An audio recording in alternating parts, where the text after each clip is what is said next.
My girlfriend said, "Every time I see you, I wonder why did I do this to myself." I told her. Same. Walked away. I ended up watching her lose her job, her dignity, and her mind, all without lifting a finger.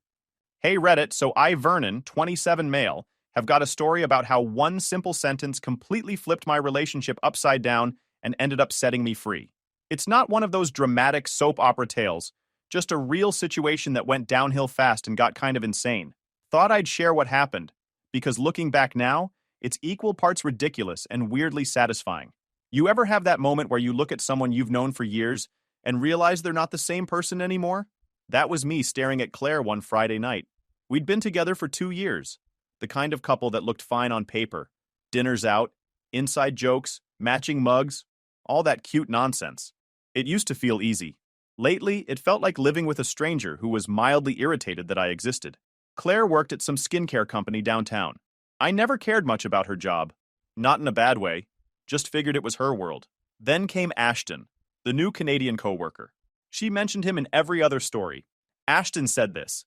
Ashton helped with that. I brushed it off at first. You don't want to be that insecure guy who freaks out every time your girl talks to another dude. But something about the way she said his name, a little spark, a tone that wasn't there before, it bugged me. Then the attitude shift started. Little digs, short answers. Like she was constantly annoyed that I was breathing near her. I'd say something like, "You good?" And she'd roll her eyes and go, "I'm fine, Vernon. You don't have to analyze everything." Yeah, because checking on your girlfriend is now analyzing, apparently. Anyway, that night she was getting ready for her coworker's promotion party. Some guy from her team. She was standing at the vanity I built for her a couple of years ago, putting on her earrings. I was sitting on the bed tying my shoes, watching her through the mirror. She looked good, I won't lie. For a second, I almost forgot how cold she'd been lately. Then she opened her mouth. She looked at herself in the mirror and said, half under her breath but loud enough for me to hear, "Every time I see you, I wonder why did I do this to myself." I froze. My brain actually lagged for a second.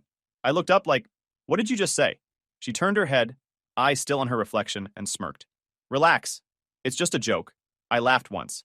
That dry kind of laugh that isn't really a laugh. "Yeah? Funny joke. I could say the same, honestly." That got her attention. She spun around, eyes wide, acting like I'd just slapped her ego. "Excuse me?" I shrugged, still calm. "You heard me.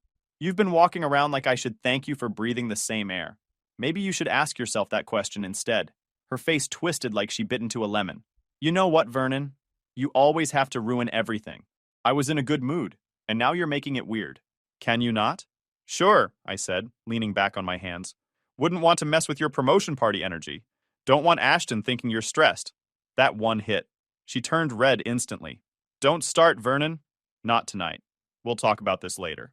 "Yeah, we will," I said. But inside I already knew. No, we won't. There's nothing left to talk about.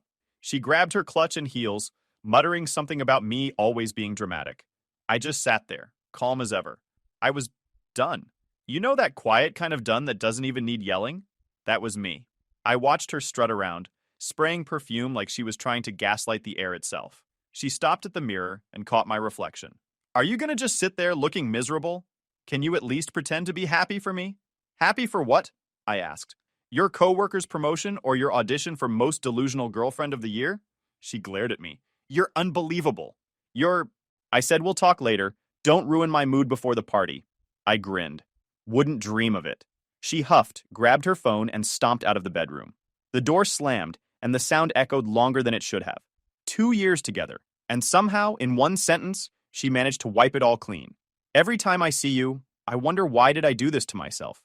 It wasn't even the words. It was how casual she said it. Like she'd been thinking it for months, and it just slipped out. And the worst part? I wasn't hurt. I wasn't crushed or heartbroken.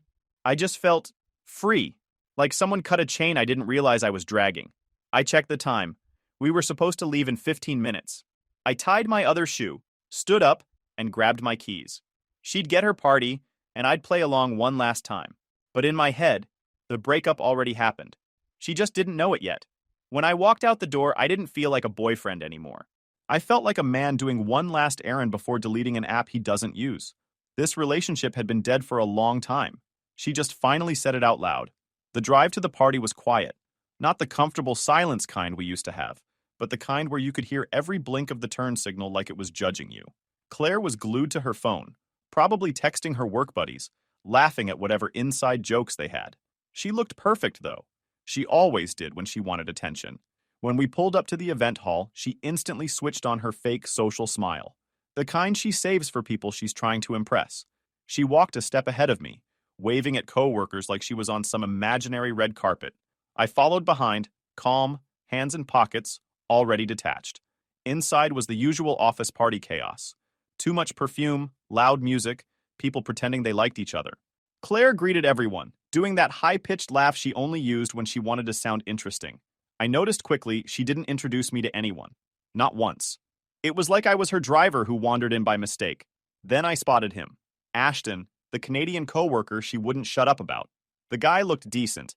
Tall, polite face, clearly uncomfortable with how much attention she was giving him. Every few seconds, she'd touch his arm or lean in too close. The guy kept inching back, trying to be nice about it. You could tell he wasn't enjoying it. I leaned against the counter, sipping on my drink, just observing. I wasn't jealous. I was entertained. This was her big night. All fake smiles and desperation. At one point, I caught Ashton looking around like he was hoping someone would rescue him. No one did. Claire was talking about something funny that happened at work, and he was just nodding. I almost felt bad for him. Then it happened. She laughed too loud, touched his chest, and said something I couldn't fully hear, but I saw the look on Ashton's face. The man froze. His jaw clenched. Then, loud enough for everyone nearby to hear, he said, "Claire, seriously, I have a girlfriend. You need to stop flirting with me. I'm sick of you." The music didn't stop, but it felt like the room did. Half the people turned to look. Someone coughed. Claire's face went pale, then red, then pale again. She tried to laugh it off. "Oh my God, Ashton, I was just kidding." He didn't laugh. "You've been saying stuff like this for weeks. It's not funny. It's uncomfortable. Please stop." Then he walked away. That silence that followed, it was beautiful. Everyone saw it. Everyone. Her coworkers started whispering. Some pretended to text. Others just stared at their drinks. And me? I was having the best time I'd had in months. I stayed leaned against the counter, a little smirk on my face, just watching the queen of fake confidence melt in real time. She kept trying to joke it off, but the damage was done. That's when a woman I hadn't noticed before stepped next to me. Mid-20s, confident, glass of water in hand. She looked amused. She had it coming. I always found her annoying. I smirked. "Oh, yeah." She nodded. "Yeah, she's always so pretentious, acting like everybody loves, but nobody does. She's problematic." I laughed. "Sounds like it." She chuckled, then tilted her head. "Anyways, are you single?" I smiled. "Yeah, actually." Right then, like the universe was running a comedy show, Claire turned around and spotted us. The timing couldn't have been better. She froze mid-conversation, eyes narrowing like a cat seeing another animal near its food bowl.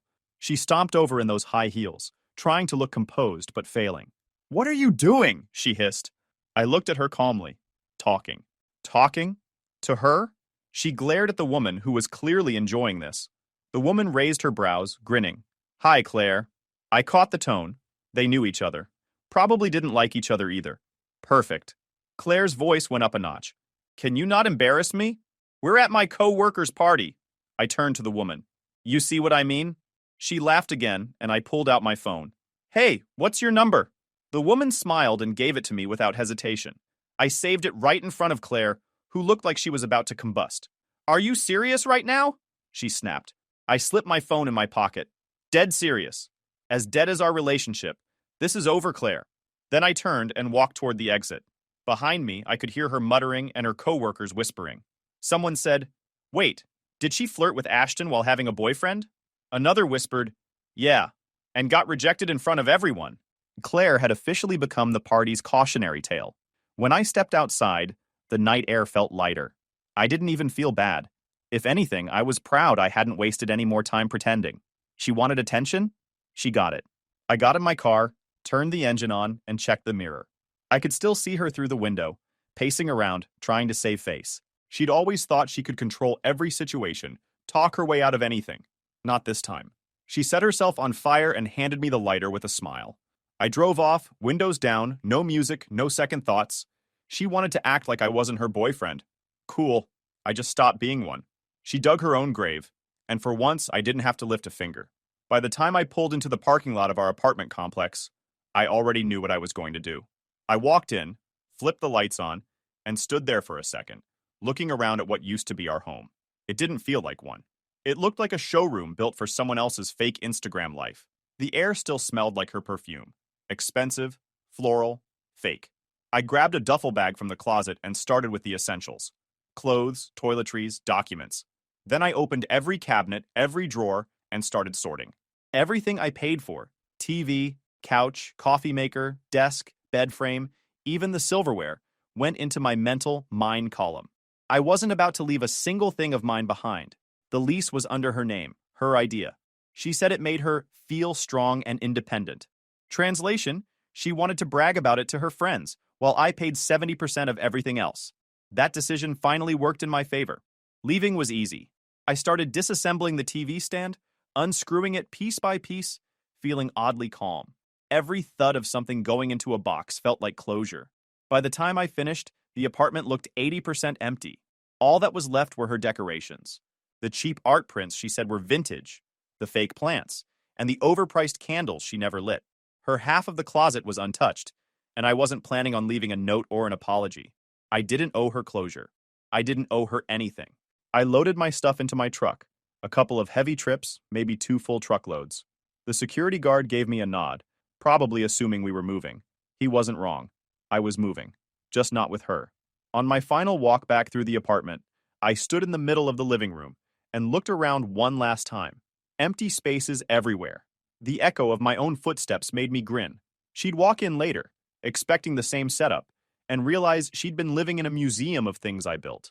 I left the key on the counter, not as a message, just because I didn't need it anymore. That was it. Relationship deleted. I drove to a storage unit and dropped everything off for the night. It felt good knowing I could start anywhere. No baggage, no fake smiles. I crashed at my buddy Ryan's place. He didn't ask questions, just tossed me a blanket and said, "I'll assume you finally came to your senses." The next morning, I woke up to 3 missed calls and 1 voicemail from Claire. I didn't listen to any of them. Then my phone buzzed again, my sister calling. "Dude, please tell me you've seen the post." "What post?" She laughed so hard she had to catch her breath. "Your girl went viral." I sat up, already smiling. "What happened?" She sent me a link. It was a video. Someone had recorded the entire scene from the party. Claire flirting with Ashton. Ashton rejecting her. The whole office watching. The caption read, "When the office flirt tries it with the wrong guy." The comments were brutal. "She's the reason HR exists." Imagine being her boyfriend LMAO. He handled that like a pro. She handled it like a toddler. Why do girls like this think every guy is into them? I couldn't stop grinning. Karma worked faster than I ever could. "Your ex is getting cooked," my sister said, still laughing. "People are calling her Ashton's nightmare." I scrolled through the comments. Hundreds of them. Even people who didn't know her were roasting her. Her fake laugh. Her pick-me attitude. Some coworker even commented, "She came to the party with her boyfriend too." Awkward. I could imagine her sitting at home, staring at her phone, realizing the internet had seen what I saw for months. The real her. I texted my sister back a single line. Couldn't have planned it better. The rest of the day I didn't think about her. Not in the sad, I miss her way, but in the I'm finally done way. I moved into a short-term rental later that week, brought my stuff from storage, and set it up in half a day. The new place wasn't fancy. Small 1-bedroom, but it felt like mine. Every item in that apartment was something I'd paid for. No fake shared space, no one telling me what fits the vibe. That night, I ordered takeout, put my feet up on my own coffee table, and scrolled one last time through the viral thread. The internet was still ripping her apart. Memes, jokes, even edits with dramatic music. Claire wanted to play the I'm too good for him game.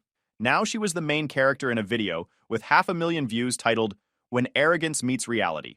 I didn't post, didn't comment, didn't need to. The world handled it for me. I leaned back on my couch, scrolled past the comments, and laughed to myself. "You wanted attention, Claire," I said quietly, "and you got it." Karma really doesn't need help sometimes. After that night, life got simple, quiet even. For the first time in years, no one was criticizing how I folded towels or if I chewed too loud. I woke up when I wanted, ate cold pizza at 2 a.m. without judgment, and watched whatever I wanted without hearing, "Why do you like this boring stuff?" It was weird at first, the silence. But then it started feeling good. The kind of peace that you don't realize you've been missing until it's there. My mornings were slower, my nights were longer, and I didn't have to pretend to care about skincare serums anymore. I'd go to work, hit the gym, come home, cook something edible, and scroll through news about people way worse off than me. Every now and then, I'd see a new meme of Claire's party meltdown. She'd become a running joke in some office gossip thread. The title alone was gold. Flirt hard, fall harder. Then the calls started. At first, it was 1 or 2 missed calls. I ignored them. Then it became 10. Then 20. Then came the texts. Where did you go? We need to talk. You can't just vanish. I swear you're overreacting. I didn't reply to any of them. She wanted silence. She got it. Then one day she switched tactics. If you don't return my stuff, I'm calling the cops. I actually laughed out loud. I typed back, go ahead. Everything's in my name, sweetheart. She didn't respond for an hour. Then came another text. You're such a child. You can't leave until I say it's over. Yeah, she really texted that, word for word. That's when I realized she wasn't just delusional. She was in her own alternate universe. A few days later, she decided to bring the chaos in person. It was a Saturday afternoon. I was halfway through eating a burger and watching a documentary about lions when I heard loud knocking. Then came a voice that made my soul sigh. Vernon, open up! I froze mid-bite. Of course. I figured she got my new address from a mutual friend. She was always good at prying things out of people. I peeked through the peephole. There she was, sunglasses on, fake confidence turned up to max volume. I opened the door halfway. What do you want, Claire? She pushed her sunglasses up. You didn't answer my calls. Yeah, that's how ignoring works. She crossed her arms. You can't just ignore me. We're not broken up. You can't leave until I say it's over. I raised an eyebrow. That's not how relationships work. You don't run a subscription service. She scowled. You're being dramatic. Also, I want the TV back. I used it more than you, so technically, it's mine. She tried to walk past me like she owned the place, but I blocked the doorway with one hand. Touch that TV and I'll call the cops faster than you can spell restraining order. She scoffed. You wouldn't. I stepped aside, pulled out my phone, and started dialing. Want to bet? She froze. You're insane. No, I said calmly. I'm single. That one landed. She stared at me like she didn't understand English for a second. Then she backed off. I shut the door and locked it, shaking my head. But she wasn't done. Not 2 minutes later, she was banging on the door again. Vernon, open up! You're making a mistake! I ignored her. She kept yelling, saying she just wanted closure, then that she wanted her charger, then that she wanted to talk like adults. It was like a rotating playlist of desperation. Then came my favorite part. A voice echoed down the hallway, sharp, irritated, and definitely older. Young lady? Some of us are trying to sleep. It was my neighbor, Mrs. Thompson. Classic Karen energy, gray bun, floral robe, and the personality of a retired drill sergeant. Claire snapped, Mind your own business, old lady! Mrs. Thompson didn't even flinch. I will when you stop screaming like a toddler. Next thing I heard was the unmistakable sound of a broom handle smacking someone. Thawk! Ow! Are you serious? Serious enough to call building security, sweetheart. I peeked through the peephole again and fell to my back from laughing. Claire was dodging broom swings while trying to argue with a woman 3 times her age. Mrs. Thompson wasn't even breaking a sweat. Claire finally screamed, You people are crazy! And stormed off down the hallway, muttering something about psychos and lawsuits. Mrs. Thompson hit her with one last, Get a job! Before going back inside. I stood there, laughing so hard I had to sit down. The image of Claire being chased away by a woman holding a broom was the kind of poetic justice money couldn't buy. That night, I made dinner, turned on my actual TV, and sat there smiling. No noise, no drama, no perfume that smelled like pretentious lemons. Just peace. She could scream to the moon for all I cared. I was done being her emotional punching bag. I leaned back, took a deep breath, and said out loud, Freedom has never smelled sweeter. For the first time in years, I was at peace. No fake fights, no cold shoulders, no we need to talk. Just peace. Then Karma decided to send me updates on how she was doing. The first one came from a mutual friend who still worked with her. He texted me out of nowhere. Bro, your ex has been crying at work again? They demoted her to basic sales support. I stared at the message, smirked, and put my phone down. I wasn't going to pretend I felt bad. She'd built her tower of lies, and now she was the one stuck holding it up. Then another text. She's late on rent. Her landlord's threatening eviction. I think she tried to sell her stuff online, but no one wants it. I couldn't help it. I laughed. The same woman who used to brag about being financially independent was now probably calculating which coworker she could guilt next. About a week later, I got the first message from her. It started simple. Hey, I know things ended badly, but can you please help me out this month? Just this month. I'm short on rent. I'll pay you back. I stared at the message for a full minute. No hi, no apology, just straight to demands. Typical. So I replied with her favorite line. Why did you do this to yourself? Same tone, same sentence she threw at me weeks ago. Not gonna lie, typing it felt incredible, like closing a circle with poetic precision. She replied instantly. Wow, you're really gonna mock me right now? I'm trying to be mature. You don't understand how hard it's been since you left. I had to sell some of my stuff. Can you at least show some compassion? I'm not the bad guy here, Vernon. The messages kept coming, paragraph after paragraph. I didn't open most of them. When I finally did, it was out of pure curiosity. She'd gone from begging to guilt-tripping to blaming me in under 20 minutes. It was like reading all the stages of denial in one sitting. I didn't respond. I didn't need to. She'd already made her bed.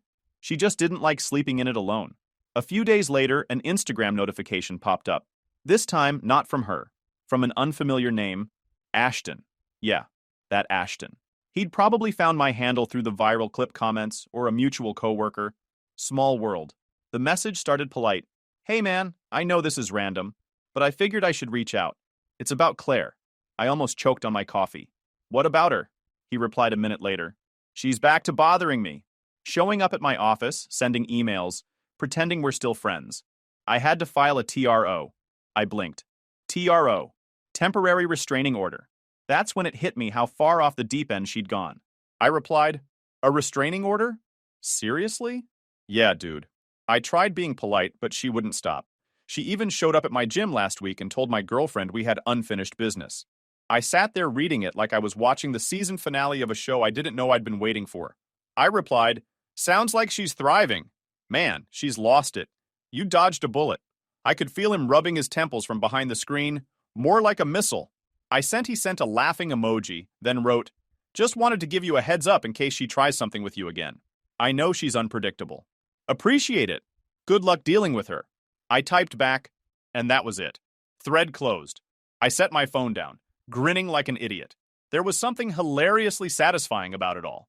Watching her chaos spread to someone else, realizing she was the common denominator every time.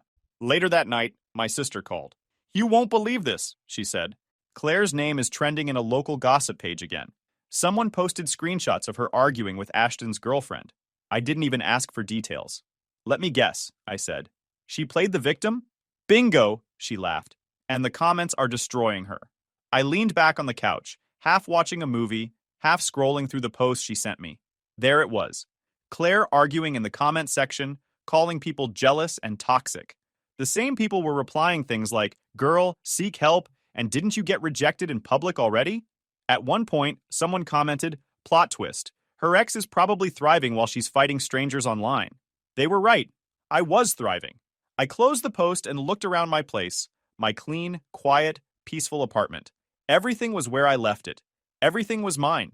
No passive-aggressive notes, no slammed doors, no fake apologies. She was out there picking fights with the internet and stalking a guy who'd made it painfully clear he wanted nothing to do with her. And me? I was sitting in my own peace, watching Karma rerun the same episode on loop. Claire's life was turning into the kind of story I'd scroll past online and think, damn, couldn't be me? Except it had been me, and I'd gotten out just in time. A few days later, my phone buzzed once more. Another message from Ashton. Just FYI, the TRO got approved today. She's officially not allowed near me or my girlfriend. I smirked and typed one last message. Congrats, man. Welcome to the Survivors Club. He sent back a laughing emoji, and that was the end of it. I turned my phone on silent, stretched, and let out a satisfied breath. Some people spend their lives trying to fix chaos. I just learned to get out of its way and let it destroy itself. And Claire? She was doing a fantastic job of that without me. A few quiet weeks passed. No calls, no messages, no drama. I was actually starting to think maybe she'd finally gotten the hint and moved on to haunting someone else's life. Then, one Friday afternoon, my phone buzzed. The name made me sigh. Claire. At first, I ignored it. Then it buzzed again, and again. Vernon, please, I need you. I'm in the hospital. I had an accident. No one's here. Please just come. I just stared at the screen for a second. I actually said out loud, yeah, right. I wasn't falling for that. The woman could fake tears better than most actresses. I was seconds away from blocking her again when another message came through. A photo. It was her lying in a hospital bed, blankets pulled up. It looked legit, but still off. My first thought was, she probably begged a nurse to take that. But fine, I'll admit it. Curiosity got me. So I went. Not because I cared, but because if she was lying, I wanted to see it for myself. When I walked into that hospital room, I nearly laughed out loud. There she was, sitting up perfectly straight, scrolling on her phone, full makeup, clean hair, not a single wire or IV hooked to her. I leaned against the doorframe. Wow, looks fatal. She looked up, eyes wide. Vernon? You came. I knew you still care about me. Yeah, I said, stepping closer. You said it was serious. Guess you survived the paper cut. Her lips trembled, fake tears loading up. I just wanted to see you. I didn't know how else to get you to come. I sighed. So no accident, no emergency, just your usual performance. That's when she broke. Full-blown tears, mascara streaks, trembling voice. She reached for my hand, but I moved back. Vernon, please, just listen. I've lost everything. I quit my job because everyone at work kept whispering about me. I can't pay my rent. My parents won't help. They're too busy spoiling my perfect golden sister. She was gasping between sentences like she'd just finished a marathon of bad decisions. Do you know how humiliating it is? She said, sniffling. Everyone's turned their backs on me. Ashton hates me. My friends stopped replying. My boss called me a distraction. And my mom said I embarrassed the family. I have no one. I crossed my arms. And what exactly do you want me to do about it? I need you, she said quietly, eyes wide like that would hypnotize me. You always took care of me. I know I messed up, but I love you. Please, just give me another chance. I let the silence stretch. She slowly slid off the bed and knelt on the floor, grabbing my leg like she was auditioning for a telenovela. Please, she whispered. I can't do this alone. The nurses at the desk outside started glancing in. People in the hallway slowed down. I crouched down, not out of sympathy, but so she'd hear me clearly. Claire, I said quietly, I just want to help you with one question. She sniffled, looking up at me. What question? Why did you do this to yourself? She froze. The same words she once mocked me with hit her right back in the face. I saw it. The recognition, the sting. Her expression twisted. Don't throw that back at me, she snapped, her voice cracking. Oh, I'm just returning the favor, I said calmly. You spent years acting like you were above me. Then you burned your job, your reputation, your relationships, all by yourself. So really, why did you do this to yourself? Stop it, she screamed, tears pouring down her face. I stood up, brushed imaginary dust off my jeans, and said, You wanted attention, Claire. Well, congratulations. You've got an audience. She looked around and realized half the hallway was staring. Nurses, a janitor, even a security guard. People whispering. Ma'am, you need to calm down, one nurse said. Don't tell me to calm down, she shrieked. He ruined my life. I turned to the nurse. Pretty sure she did that on her own. Then I looked back at Claire one last time. You could have had peace. You chose chaos. And now you're living in it. Her crying turned into angry shouting, then back to crying. It was like watching someone argue with their own reflection. I turned and started walking out. Behind me, I heard her voice breaking into sobs again, then yelling my name. I didn't stop. Every step I took toward the exit felt lighter. Her voice got quieter, drowned out by hospital noise and beeping monitors. Outside, the sun hit me right in the face. It felt good. Real. The kind of light that doesn't come with guilt or fake apologies. I sat in my car for a minute, just taking it in. Claire was probably still inside, telling the nurses some dramatic version of the story where she was the victim and I was the cold-hearted villain. But honestly, I didn't care. I'd seen everything I needed to see. The woman who once acted like she was untouchable was now crying on a hospital floor, begging for help from the same person she said wasn't good enough. And that right there, that was closure. I started the car, turned up the AC, and smiled to myself. Some lessons hit harder when life is the one teaching them. And for Claire, the class was finally in session. Months passed, and life was good. I got used to the quiet, so much that I started liking it.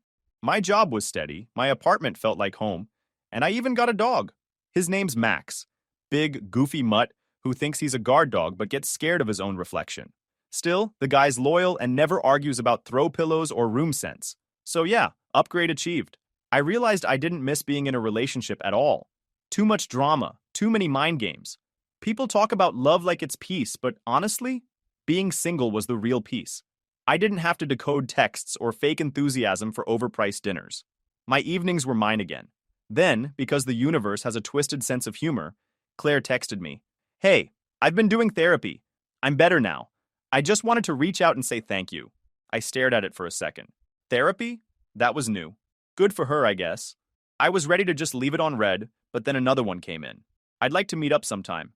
I think we could talk. Like adults this time. Maybe be friends?" I couldn't help but laugh. "Friends? Yeah, right." I typed back, "No thanks. I don't keep people around who disrespected me. Not as friends, not as anything." She replied instantly, because of course she did. "Wow, months passed and you're still this cold? I'm trying to make amends. I miss what we had." I leaned back in my chair, shaking my head. She never changed, always framing herself as the victim. I replied, "What we had died the moment you said that sentence. You made sure of it." She didn't like that. The dots appeared and disappeared 3 times before the next message came through. "You act like you're so perfect. Everyone makes mistakes. You walked away instead of fighting for us." I laughed out loud. Fighting for us? She fought harder to flirt with her coworker than she ever did for me. I didn't reply, but she kept going. Paragraphs this time, all emotional monologues about regret and pain and self-discovery. She even tried the guilt card. "You know, if you really cared about me back then, you wouldn't have just left." I finally typed back, "If you really cared about me back then, you wouldn't have given me a reason to." Silence. For the first time in years, she had nothing to say. And that's when I knew it was truly over. Not just the relationship, but the last thread of her control. A week later, she texted one final time, "I just wanted to say sorry for everything. I hope you're happy." I didn't reply. I didn't need to. I was happy. Max barked from the couch, wanting a walk. I grabbed his leash and we went outside. The air was crisp, sun setting over the city, and I couldn't help but think about how different life felt now. Lighter, calmer, mine. While walking, I passed by a cafe where a couple was arguing loudly. The girl was saying something about feeling unappreciated, and the guy was just staring at the floor. I smiled. I'd been that guy once. Never again. Back home, I tossed a tennis ball to Max and watched him sprint like the world depended on it. I realized then that peace doesn't come when people apologize. It comes when you stop needing them to. Claire could keep pretending she was healing, posting quotes about growth and learning self-love. But deep down, she'd always be the same, looking for someone to clean up her messes. Me? I'd stopped cleaning. I'd built a life that didn't revolve around fixing someone else's chaos. I didn't need closure from her. I'd given it to myself. As the night settled in, I sat on the couch, Max curled at my feet, and thought about how wild it was that everything started with one sentence from her. One line that tore everything open, and then somehow rebuilt me better. She said, "Every time I see you, I wonder why did I do this to myself." And in the end, that sentence became her entire story. Mine was simple. I moved on. Peace wasn't just quiet anymore. It was permanent. Guys, we are so close to hit 100,000 subscribers on this channel. If you are not subscribed to the channel, please consider subscribing. It really helps hit that 100,000 mark. Thanks for making this dream come true.